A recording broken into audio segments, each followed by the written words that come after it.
जय हिंद। तो आज हम पढ़ेंगे क्लास 10 का चैप्टर नंबर 3 का माँ कहानी। माँ कहानी का लेखक है वह है ईश्वर पेटलीकर। क्या है? वह ईश्वर पेटलीकर है जो गुजरात के रहने वाले हैं। कहाँ के रहने वाले हैं? जो गुजरात के रहने वाले हैं, इसलिए इसकी भाषा भी कौन सी है? तो वह गुजराती। कौन सी भाषा है? इनकी कोई भाषा है वह गुजराती है। इन्होंने माँ कहानी के अलावा एक और कहानी लिखी है जिसका नाम है खून की सगाई। क्या है? जिसकी एक और कहानी है वह है खून की सगाई, और इसकी लोकप्रिय उपन्यास है वह है काला पानी। क्या है उपन्यास? तो है इसका लोकप्रिय उपन्यास है वह है काला पानी। ये गुजराती भाषा के थे, इसलिए इन्होंने गुजरात में ही माँ कहानी और खून की सगाई लिखे हैं। माँ कहानी का हिंदी में अनुवाद वो किया है गोपाल दास नागर ने।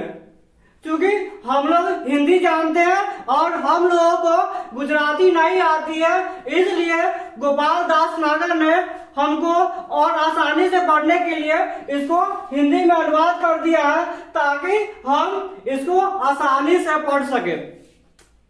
तो हम लोगों ने लेखक के बारे में बहुत कुछ जान चुके हैं, अब कहानी में प्रवेश करते हैं। तो आइए कहानी में। इस कहानी में एक औरत है। क्या? इस कहानी में एक औरत है जिसके कुल 4 संतान है। कितने संतान है? जिसकी कुल 4 संतान है, 2 पुत्र और 2 पुत्री। क्या? 2 पुत्र और 2 पुत्री है। दोनों पुत्र पढ़ लिख कर बाजार में काम करते हैं। क्या?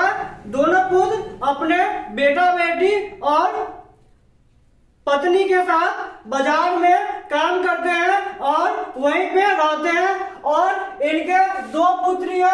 बड़ी पुत्री का नाम कम्मू और छोटी पुत्री का नाम मंगू है। कम्मू के शादी 14 वर्ष में हो गया था और वो ससुराल में रहती है। कहाँ रहती है? तो वो ससुराल में रहती है। और छोटी पुत्री का नाम मंगू है जिसका उम्र 12 वर्ष है। कितना उम्र है मंगू का? तो उसका उम्र है 12 वर्ष है। वो जन्म से गूंगी और पागल है। क्या है? मंगू जन्म से गूंगी और पागल है। गांव के लोगों ने मंगू की मां को अस्पताल में भर्ती करने की सलाह देते हैं, लेकिन मंगू की मां अस्पताल को गौशाला की उपमा देती है। किसकी उपमा देती है अस्पताल को? तो वो कहती है अस्पताल गौशाला की तरह होती है और मैं मां होकर मंगू को सेवा नहीं कर सकती, तो अस्पताल के डॉक्टरों का क्या लक रखा है, वो तो मंगू को वहां पे मार ही देगा। इसलिए मंगू की मां मंगू को अस्पताल में नहीं भर्ती करना चाहते हैं। वो चाहती है अगर हम मंगू को भर्ती कर देंगे तो वहां के डॉक्टरों मंगू को मार देंगे।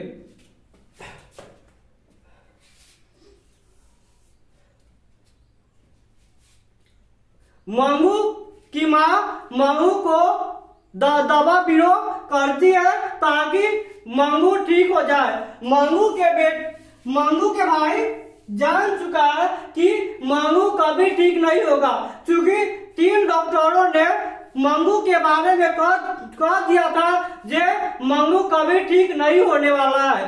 इसलिए मंगू के भाई को विश्वास हो चुका था कि मंगू कभी भी ठीक नहीं होगा। ज्योतिष ने मंगू के मां को कह दिया था कि मंगू अगहन के महीने में ठीक हो जाएगी। क्या बोल दिया था? एक ज्योतिष ने मंगू के मां के कह दिया था कि मंगू अगहन के महीने में ठीक हो जाएगी। और मंगू की मां सोचने लगी अगर मंगू अगहन के महीने में ठीक हो जाएगी तो हम उसका शादी कर देंगे, क्योंकि मंगू अगहन के महीना में वो पूरा 14 वर्ष के हो जाएगी। कितना वर्ष हो जाएगी? तो वो अगहन के महीना में पूरा 14 वर्ष के हो जाएगी। और मंगू के बहन कम्मू का शादी भी 14 वर्ष में हो गया था। तो मंगू की माँ भी सोचती है कि अगर अच्छा लड़का मिल जाए तो हम मंगू की शादी कर देंगे अगर वो अगहन के महीना में ठीक हो जाएगी। लेकिन ऐसा नहीं हुआ। अगहन के महीने आते आते ही मंगू के गांव का एक लड़की कुसुम, लेकिन ऐसा नहीं हुआ।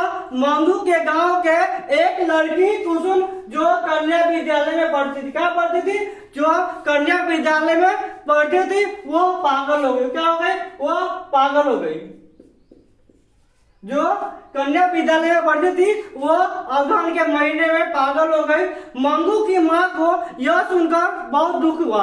वह सोचती थी एक तो मेरी बेटी पागल थी और आज कुसुम भी पागल हो गई, लेकिन उसको यह जानकर खुशी भी हुई कि मेरी बेटी तो बचपन से पागल है, इसलिए वह अपनी सारी संतुष्ट खो बैठा।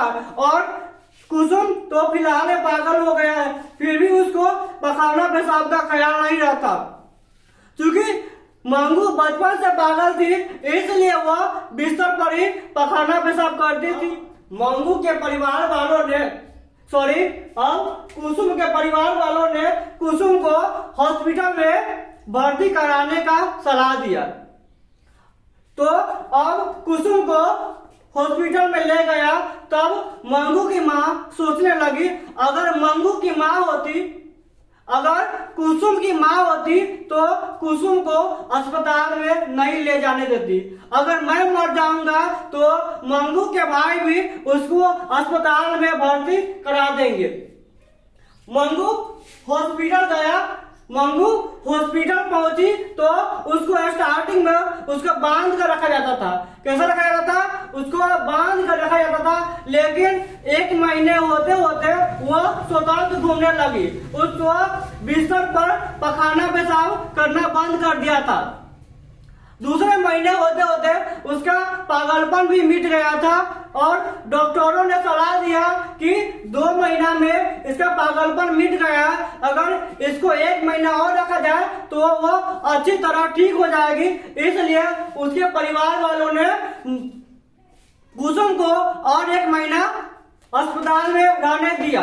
जब कुसुम पूरी तरह ठीक होकर 3 महीना में अपने घर लौटी तो गांव के सभी लोग कुसुम के देखने उसके घर पहुंचे और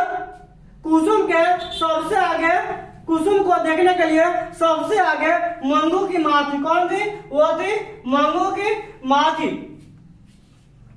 मंगू की माँ ने कुसुम को अच्छे देख कर गांव के लोगों भी मंगू की माँ को सलाह देने लगे कि देखो मंगू की माँ कुसुम ठीक हो गई है, अगर आप भी मंगू को अस्पताल में भेजिएगा तो वह बिल्कुल ठीक हो जाएगी। और पहली बार मंगू की माँ अस्पताल का विरोध नहीं किया और चुपचाप सुनती रही। फिर भी उसे संतुष्टि नहीं था कि अस्पताल के लोगों गौशाला की तरह होते हैं, इसलिए अपनी संतुष्टि के लिए उन्होंने कुसुम को बुलाया और उससे अस्पताल की हाल चाल पूछी।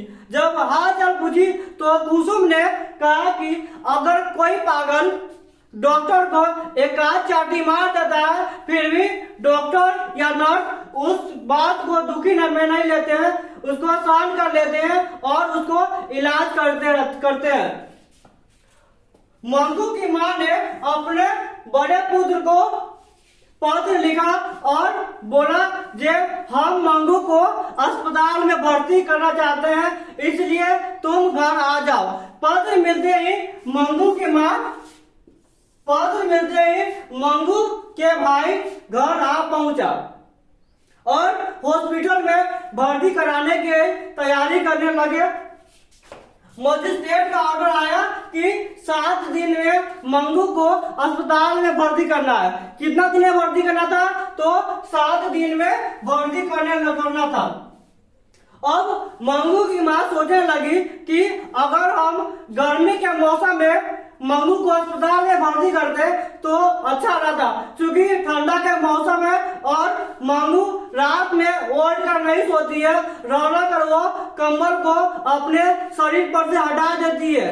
अगर वो अस्पताल में रौला कर कंबल अपने सर से हटाएगी तो उसे ठंडा मार देगा, लेकिन क्योंकि उसके भाई शहर में रहता है और वो बहुत ही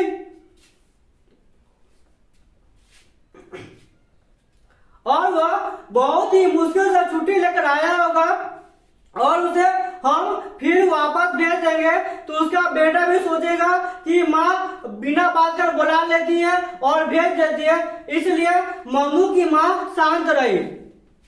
अब अस्पताल में जाने का समय हुआ तो मंगू की माँ मंगू को देखकर रोने लगी और बोलने लगी, अगर कोई गाय को भी बेचा जाता है तो वह इस खूंटा से दूसरे खूंटा में जाने के लिए आनाकानी करती है, लेकिन मंगू का इतना भी समझ नहीं है कि मंगू एक स्थान से दूसरे स्थान हंसते हंसते जा रही है। सब परिवार रो रहे थे, मंगू के भाई भी रो रहा था और मंगू की माँ भी रो रही थी, लेकिन अस्पताल में जाने का ट्रेन का लेट हो रहा है। अस्पताल में जाने के लिए ट्रेन का लेट हो रहा है, इसलिए मंगू का भाई बोलता है कि माँ ट्रेन का लेट हो रहा है, जल्दी चलना चाहिए। तो वो लोग बैलगाड़ी पर चढ़कर स्टेशन की ओर चलते हैं और स्टेशन से वो ट्रेन पकड़ते हैं। कहाँ पर से पकड़ते ट्रेन? तो स्टेशन से वो ट्रेन पकड़ते हैं और वहां से वो अस्पताल की ओर रवाना होते हैं। ट्रेन में देखकर पागल मंगू को सब लोग मंगू को देखकर ट्रेन में यात्री एक दूसरे से बातें करने लगते हैं कि ये लोग मंगू को अस्पताल में ले जा रहे हैं, इसे वहां पे दुबला पतला कर देगा और वहां पे मार देगा, क्योंकि वहां पे अच्छी तरह से खाना नहीं मिलता है। जो खाना दिया जाता है उतना ही खाकर रह जाना पड़ता है। हमारे गांव के एक बुजुर्ग का बेटा उस बुजुर्ग को अस्पताल में भर्ती कर दिया था, लेकिन वो अभी तक ठीक नहीं हुआ है।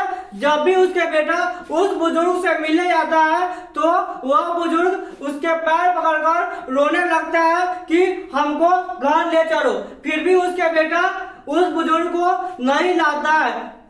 बोलता है कि फिर यात्री बोलती है कि इसके माँ नहीं है क्या? अगर इसके माँ होती तो इसको मंगू को अस्पताल में नहीं भर्ती करती। इतना ही सुनकर मंगू और जोर जोर से रोने लगती है।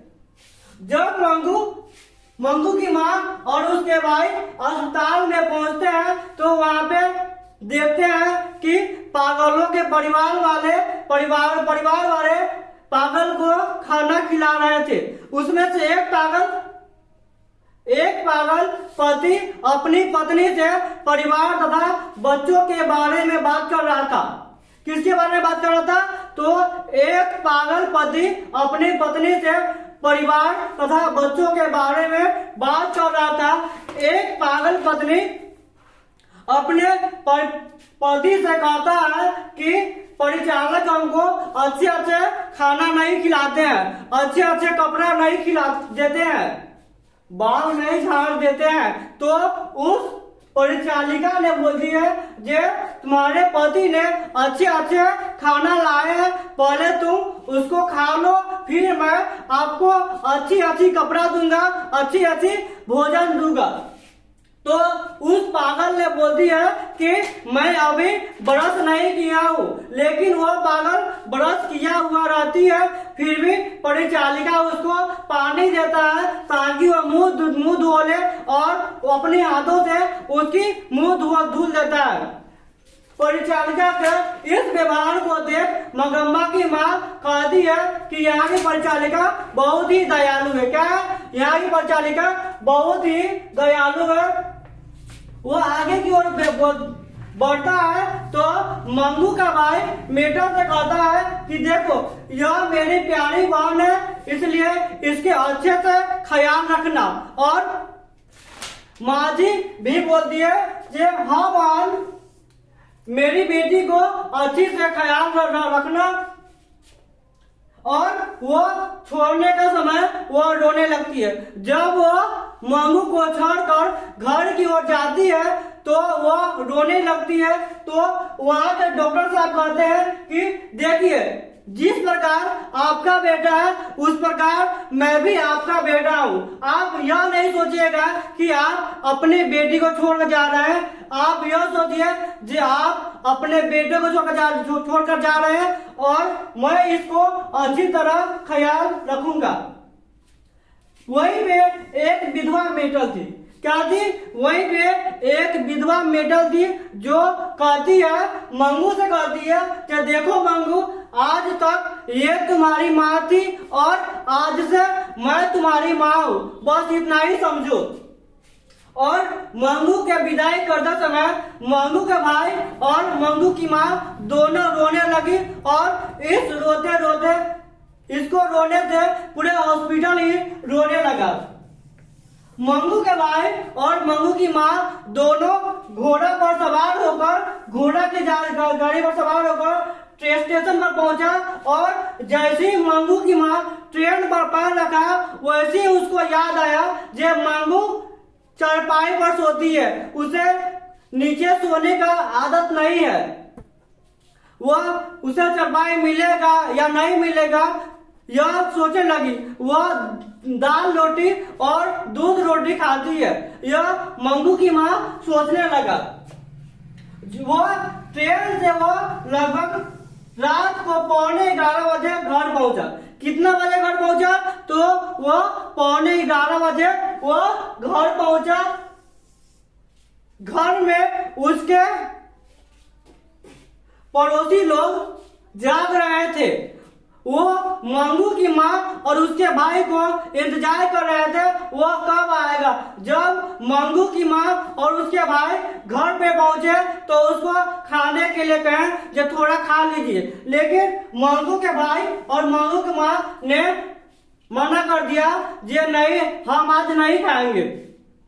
मंगू की माँ रात भर रोती रही। क्या रही थी? वो रात भर रो रही थी।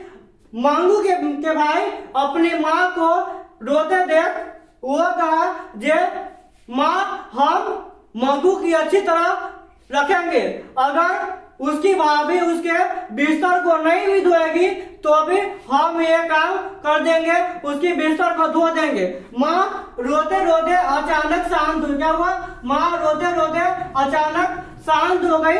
जब सुबह हुई तो मंगू की माँ भी मंगू के तरह पागल हो चुका था, जिससे उसका बेटा का बेहद दुख हुआ। चलिए आज मेरा कहानी समाप्त हुआ। अब हम कुछ ऑब्जेक्टिव कर लेते हैं। तो देखते हैं कि माँ कहानी का लेखक कौन है। तो वह ईश्वर पेटलीकर। क्या है? माँ कहानी का लेखक है वह ईश्वर पेटलीकर है। ये गुजराती भाषा के लेखक थे। इसके प्रसिद्ध कहानी है खून की सगाई और लोकप्रिय उपन्यास है वह काला पानी। इसको हिंदी में अनुवाद किया वह गोपाल दास नागर ने किया है। इसके 2 पुत्र और 2 पुत्री थी। बड़ी पुत्र का नाम कम्यू, छोटी पुत्र का नाम मंगू था। अब बंद करते हैं। जय हिंद।